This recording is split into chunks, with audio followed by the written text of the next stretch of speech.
Waves media తెలుగుకు స్వాగతం. అచ్చంపేట మండలం ఓర్వకల్లు ప్రాథమిక పాఠశాల విద్యార్థులను రుద్రవరం పాఠశాలకు పంపించడాన్ని వ్యతిరేకిస్తూ గ్రామస్తులు, విద్యార్థుల తల్లిదండ్రులు ఆందోళనకు దిగారు. తమ పిల్లలకు ఓర్వకల్లులోని పాఠశాలలోనే తరగతులు నిర్వహించాలని డిమాండ్ చేశారు. ఈ విషయంపై ఎమ్మెల్యే భాష్యం ప్రవీణ్ కు వినతి పత్రం అందజేసినట్లు తెలిపారు. అచ్చంపేట ఎంఈఓ స్పందించి ఓర్వకల్లులోనే తరగతులు కొనసాగేలా చర్యలు తీసుకోవాలని కోరారు.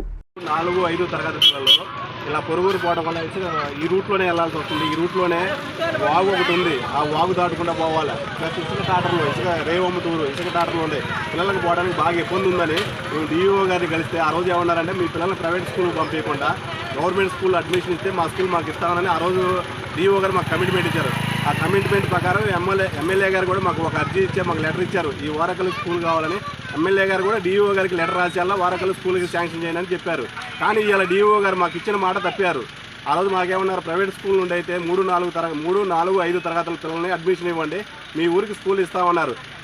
గవర్నమెంట్ రూల్ ప్రకారమైన ప్రతి గ్రామానికి 1 నుండి 5 తరగతి వరకు ఒక స్కూల్ ఉండాలి. మాది మేజర్ రెవెన్యూ గ్రామం అయినా కూడా మా ఊర్లో 1-2 తరగతులు ఉండి దాని గురించి మేము డిఓ గారికి అర్జీ పెట్టుకున్నా కూడా ఆ అర్జీ ప్రకారం మాకు స్కూల్ శాంక్షన్ చేస్తానన్నారు. 3-4-5 తరగతులు పోవడానికి ఇదే రోడ్డును పోవాలా.